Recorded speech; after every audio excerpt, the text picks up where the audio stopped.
Final answer? One of the more popular daytime television game shows is called Who Wants to Be a Millionaire?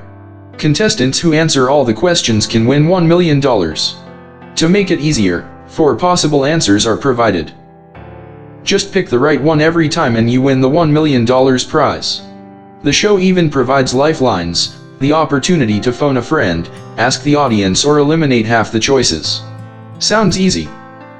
On closer examination, typically 2 of the answers on the board are very similar, and designed to make the contestant second-guess themselves.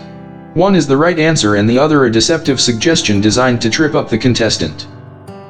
Unlike many other game shows, the contestants are given ample time to select their answers. Contestants start to rationalize their choice as they narrow down their options. After much deliberation, the contestants give their answers. To be sure everyone is clear on the chosen answer, the contestant is asked if that is the final answer. Once the contestant says final answer, there is no going back. Then, the host makes the contestant squirm a little before revealing if the final answer is right.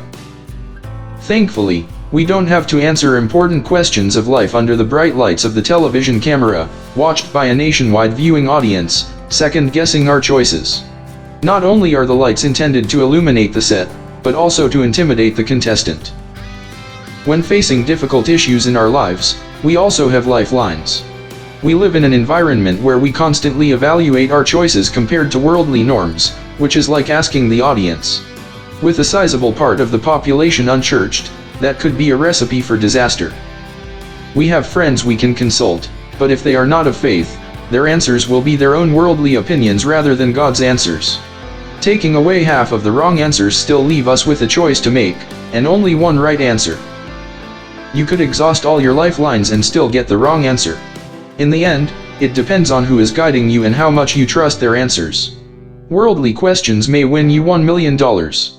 Answering God's questions correctly means winning much more. When the Romans nailed Jesus to the cross, they were seeking an end to his ministry. They wanted to silence him who was causing people to look to God for answers instead of the Roman rulers. The Romans were afraid the king of the Jews would lessen their power over their subjects. They didn't understand the concept of God's kingdom. While the Roman rulers thought the crucifixion was the final answer, it wasn't. God's final answer was the resurrection, Jesus rising from the dead in victory over evil. God's kingdom cannot be won or bought at any human price. Jesus paid the price for us. To reach the final question, we have a number of questions to answer. How are we going to show our love for Jesus Christ? Do we believe Jesus is our Lord and Savior? Do we believe He died for our sins? Are we sorry, repent, for our sins? We have to get all of the earlier questions right to reach the final question, what happens to me when I pass from this earth? God will provide the final answer. And it is priceless. The questions for meditation are, how do we show our love for Jesus Christ? Do we believe Jesus is our Lord and Savior? Do we believe He died for our sins? Are we sorry and repentant for our sins? According to the scripture, if you confess with your mouth, Jesus is Lord, and believe in your heart that God raised Him from the dead, you will be saved. Romans 10, verse 9. Let us pray. Lord, there are many people who want to convince us to follow earthly ways. But you provide the truth that salvation comes to those who believe. We pray we will turn to you for the final answer. Amen.